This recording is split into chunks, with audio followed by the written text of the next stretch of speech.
everybody, I'm Kristen, Reiki Master and Yoga Teacher, here with another video on chair pose or Utkatasana. So if you are a yogi, if you do yoga regularly, I'm sure you've come across this pose.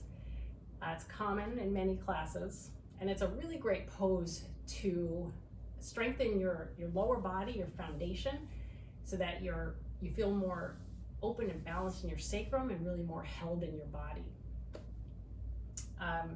So I'm going to start by sort of explaining the preparation for Utkatasana, and what I'll be referring to are some spinal alignment cues that are helpful to have in your mind when you're in Tadasana, and really in any posture in yoga.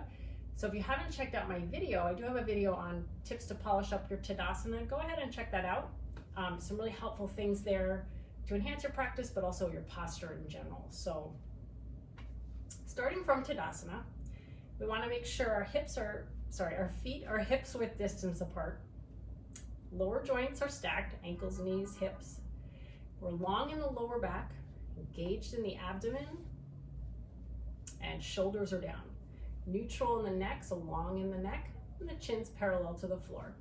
I'll turn and face this way. What we want to check here, most importantly, is that we're not arching in the lower back and kind of sticking the butt out, and we're not collapsing either. We're really neutral in the lower back.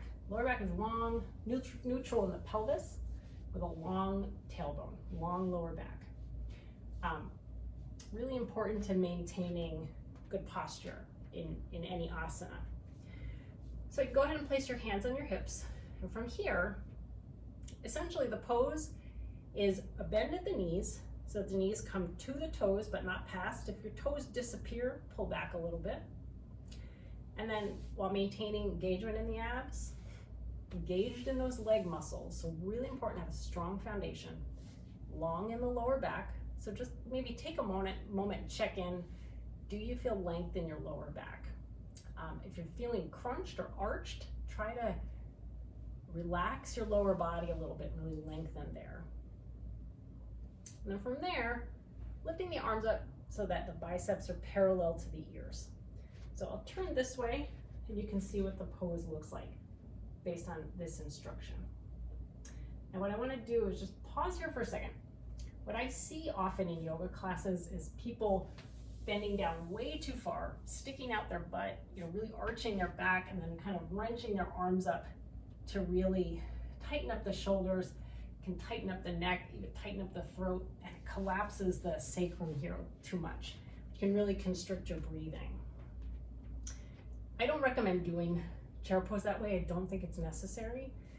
I think taking an inhale, exhale, bending the knees to the toes, lifting up the arms parallel with the ears, and then breathing here. Another thing you can do, I actually do the pose with my arms bent, goalpost arms. The reason for that is when I straighten out my arms, it pulls on my tailbone, pulls on my lower vertebrae.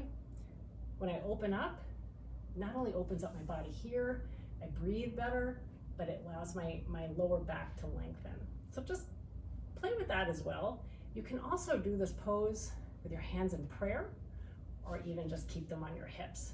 Because again, the pose is about what's happening from your rib cage and down, less so about what's happening up here, other than staying open in the chest, breathing, neck long, shoulders down.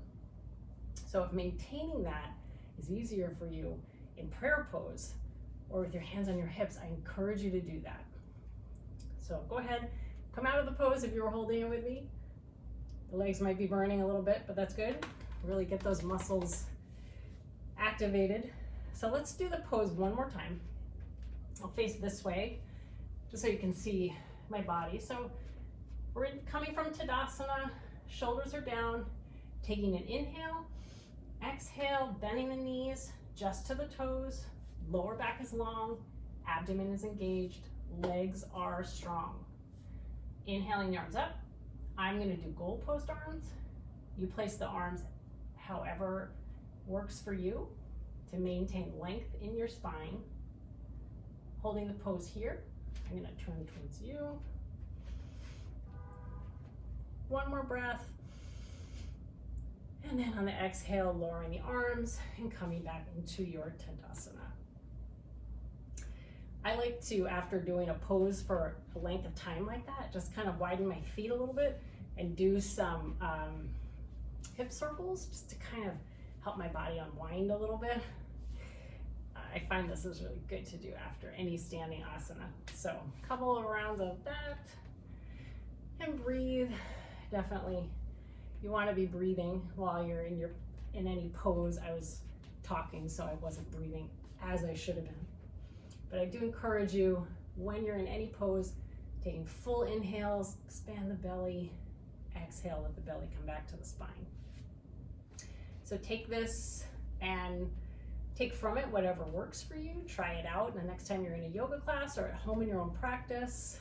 And even I get up, in the middle of my day when I'm working at my desk, I'll get up and do this pose just to stretch out my lower back a little bit. And I'll work my legs just to wake up my lower body to help open up this space as well. So I recommend it in all of those scenarios. Thank you for joining me today. Have a wonderful day. Namaste.